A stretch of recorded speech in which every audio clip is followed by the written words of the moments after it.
difficiles conditions de vie des élèves de Bondoukou, faute de moyens financiers, ils s'associent pour se loger, une situation qui occasionne de nombreux cas de grossesse indésirable. Quel régime alimentaire pour éviter le diabète et l'hypertension? La question est au centre du salon ivoirien de l'alimentation et de la santé. Fin de parcours pour le M23 en République démocratique du Congo. Le mouvement rebelle met un terme aujourd'hui à sa révolte. Bonsoir à tous et soyez les bienvenus pour suivre ce journal. Promiscuité à Bondoukou, dans le nord-est du pays, faute de moyens financiers pour se loger dans des internats, des élèves, des filles et des garçons s'associent pour louer des chambres.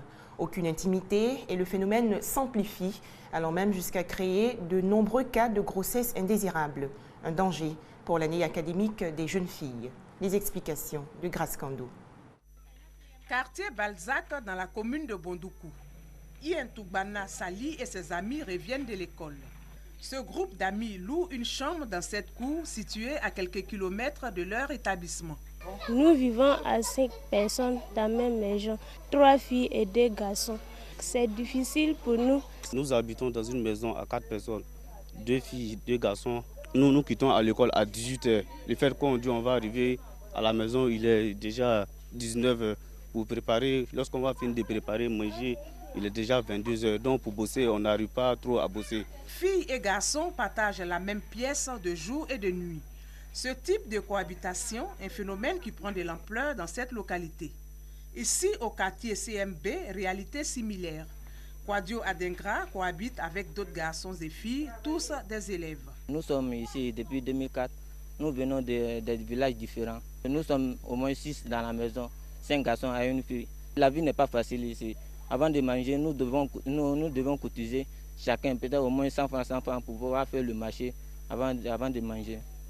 Et je suis fille et ils sont garçons, c'est très difficile à vivre. Des fois même on n'arrive pas à s'entendre, on se discute. Selon le proviseur du lycée 2 de Bondoukou, des élèves de sexes différents habitant dans la même pièce entraînent forcément des conséquences. On ne sait jamais ce qui peut se passer dans une chambre avec ce rapprochement qui se fait entre les enfants. Alors les conséquences évidemment ce sont des grossesses indésirées. La construction d'internats et de centres d'accueil pour filles et garçons serait souhaitable à Bondoukou, ce qui pourrait éviter bien de surprises désagréables. Comment résoudre les problèmes liés à l'accès au système de santé pour les populations ouest-africaines? C'est ce que le Collège ouest-africain des médecins tente de comprendre aujourd'hui lors de son 37e congrès. Les travaux se déroulent pour la première fois en Côte d'Ivoire à l'université Félix Houphouët-Boigny du 4 au 8 novembre prochain.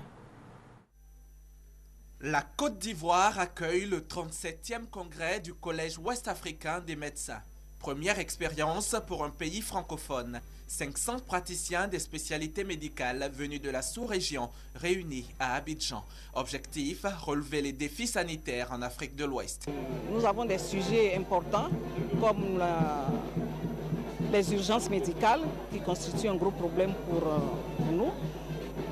L'utilisation ou la pratique des laboratoires, la qualité des laboratoires et aussi le paludisme qui est un défi pour la sous-région de la CEDEAO. Et nous voulons partager l'expérience parce que pour les urgences, c'est le miroir dans les hôpitaux.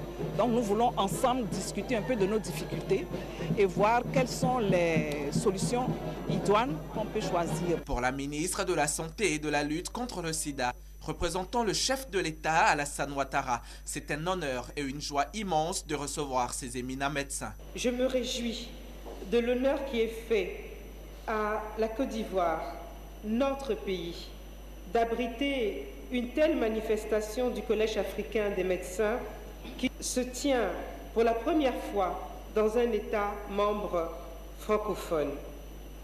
Je vous suis extrêmement reconnaissant de nous accompagner dans le retour de la Côte d'Ivoire sur l'échiquier international. Ce congrès, qui vise à promouvoir la formation professionnelle des médecins en Afrique de l'Ouest, a démarré ce lundi et prendra fin le 8 novembre prochain. Un reportage de Estelle Brou-Anzian, commenté par Hamza Diaby. Et toujours au chapitre santé, l'ouverture aujourd'hui du salon ivoirien de l'alimentation. Thème consacré diabète et hypertension. Quelle alimentation? Il s'agit d'emmener les populations à acquérir les bonnes habitudes alimentaires. En Côte d'Ivoire, selon l'Organisation mondiale de la santé, plus de 5,7% de la population souffre du diabète et 15% de l'hypertension. Ces maladies dites silencieuses font énormément de dégâts parmi les populations. Des taux inquiétants, d'où la tenue de ce salon. J'ai été déclarée diabétique, mais avec le régime, tout est rentré en ordre. C'est une très bonne chose. Et par la grâce de Dieu, comme ça se passe tous les ans, j'espère que beaucoup vont s'y intéresser. La 3e édition ivoirienne de l'alimentation et de la santé est bien accueillie par les populations. Des populations qui ont pu se faire dépister gratuitement. En outre, elles ont reçu des conseils afin d'éviter les maladies dues à la mauvaise alimentation. Nous avons des habitudes alimentaires qui sont parfois culturelles. Nous avons des habitudes alimentaires qui s'installent à cause de notre mode de vie. Et il serait important de pouvoir les corriger parce qu'à la longue, elles entraînent des maladies. Mieux connaître ce qu'on mange nous éviterait justement ces maladies-là. On mange pour vivre. Mais vous savez, il y a des personnes qui sont là et qui mangent tant qu'ils ont, entre guillemets, faim. Quand vous sortez de cette physiologie de manger 3 fois par jour, tout ce que vous allez manger, l'organisme ne sera pas capable de traiter ça de façon efficiente. Et donc, vous allez accumuler un surplus. Et ce surplus que vous accumulez, c'est ce qui sera responsable de ce qu'on appelle les maladies métaboliques. Pendant 3 jours donc, les participants vont réfléchir sur cette question de santé publique qui tue les populations à petit feu. Reportage de Cynthia Saouré, commenté par Marie-Laure Ngoran. La question environnementale au centre des préoccupations de l'ASCAD. L'Académie des sciences, des arts, des cultures d'Afrique et des diasporas africaines réfléchit sur la pollution de la lagune Ébrié. L'ASCAD planche également sur les stratégies de protection du parc national du Banco. C'était au cours de sa rentrée solennelle le 31 octobre dernier. La forêt et l'eau au centre de la rentrée solennelle de l'ASCAD. Ces 2 éléments importants de l'écosystème qui permettent l'équilibre et le développement de la vie sont mis à mal par le comportement de l'homme. De 16 millions d'hectares à l'indépendance, la forêt, selon le ministère des Eaux et Forêts, est passée à 2 millions aujourd'hui. Quant à la lagune Ébrié, c'est désormais un bac à ordures pour la population. Elle reçoit entre autres des déchets domestiques, industriels et biomédicaux. L'Académie des sciences, des arts, des cultures d'Afrique et des diasporas africaines décide de s'attaquer au problème. Au niveau du stade Houphouët-Boigny, la terre est en train d'occuper la lagune. Et quand on sait le rôle que cette lagune joue pour la Côte d'Ivoire, on ne peut qu'être inquiet. L'ensablement continue et inexorablement, de sorte que la vie n'existe plus dans la lagune. Nos aïeux nous ont laissé une perle des lagunes. Mais qu'allons-nous laisser à nos enfants? L'agression quotidienne de la forêt du Banco. Quand on sait que le ravitaillement de la ville d'Abidjan en eau potable prend sa source dans cette forêt du Banco, on ne peut que s'inquiéter pour nos enfants, nos petits-enfants. Selon l'ASCAD, si l'on y prend garde, la pollution de la lagune et l'agression de la forêt du Banco risquent d'entraîner une catastrophe environnementale et écologique. Reportage de Kone Pargassoro, commenté par Ami Kanga. Direction le Mali, où 150 soldats français sont arrivés en renfort à Kidal après l'assassinat des journalistes français. Toutefois, Paris ne remet pas en cause le calendrier général de présence, puis de réduction des forces françaises après les législatives du 24 novembre.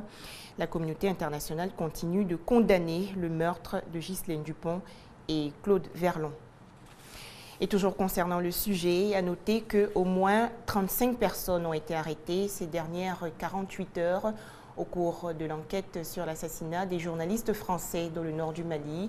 Les autorités maliennes disent mettre tout en œuvre pour faire avancer les investigations.